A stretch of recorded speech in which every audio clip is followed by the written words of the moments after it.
one indication of just how different this will be was during that press conference that he did, the first one since July last year, apparently, and obviously the first one since he got elected, was that interaction between him and that reporter, where that guy was just basically, you're going to give me a question, and Trump said, no, I'm not giving you a question, and it just went back and forth like that until he just said, you are fake news.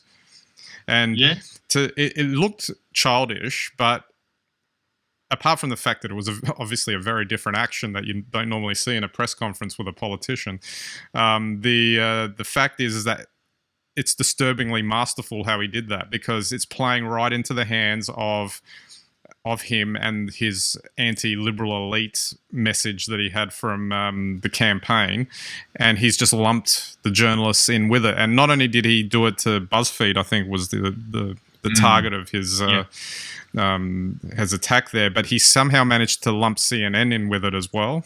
And they apparently weren't as dodgy whatever it is. They weren't as whatever they were reporting wasn't as salacious as what BuzzFeed was. But the fact that he kind of brought them together kind of suggests, is he trying to lump all these people together so that he can attack them a lot easier? And it was absolutely. just a really well done in a really disturbing way. Well, I think we have to remember he's at a whole new level. So he's the weed in the garden that the garden has never seen before and shouldn't be there. The other plants should have smothered him, but he got there. We've said this before. We all know.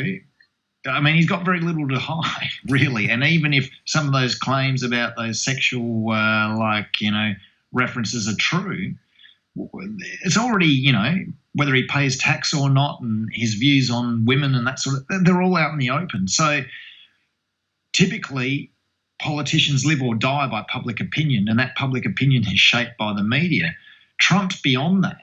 Yeah. So he can sit there and he can tell someone to go and get stuffed in the media, and it doesn't matter. It's not going to change what they already think of him. It's not going to change how they report him. They can report him even worse, and that's probably only going to make him even stronger the way things are going. So yeah.